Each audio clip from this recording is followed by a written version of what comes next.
Hello friends, ഞാനിന്ന് വന്നിരിക്കുന്ന ഒരു ചമ്മന്തിപ്പൊടി റെസിപ്പി ആയിട്ടാണ്. അതിനാവശ്യമായ കാര്യങ്ങൾ നമുക്ക് നോക്കാം. 2 ടീസ്പൂൺ മുളക് പൊടി, ഉപ്പ്, ഒരു ചെറിയ ഉണ്ട വാളൻപുളി, കറിവേപ്പില, 2 മീഡിയം സൈസ് തേങ്ങ ചിരകിയത്. ആദ്യം തന്നെ നമുക്ക് ഒരു അടുപ്പിലേക്ക് വെച്ച് എണ്ണ ഒഴിക്കാം. എണ്ണ ചൂടായി കഴിയുമ്പോൾ നമ്മൾ എടുത്ത് വെച്ചിരിക്കുന്ന തേങ്ങ അതിനകത്തേക്ക് ഇട്ട് നന്നായി ബ്രൗൺ കളർ ആവുന്നത് വരെ നമുക്കൊന്ന് വഴറ്റിയെടുക്കാം. ബ്രൗൺ കളറായി കഴിയുമ്പോൾ നമ്മൾ എടുത്ത് വെച്ചിരിക്കുന്ന കറിവേപ്പില അതിനകത്ത് ആഡ് ചെയ്ത് കൊടുത്ത് അതൊന്ന് വഴറ്റിയെടുക്കാം.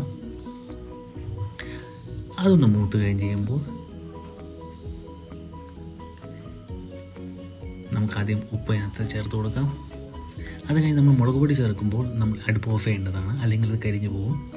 ഒന്ന് നന്നായി ഇളക്കിയെടുത്ത് ചൂടാറുന്നത് വരെ വെയിറ്റ് ചെയ്ത് അത് കഴിഞ്ഞ് നമ്മളതൊന്ന് മിക്സിയുടെ ജാറിലിട്ട് ഒന്ന് ക്രഷ് ചെയ്തെടുക്കാം.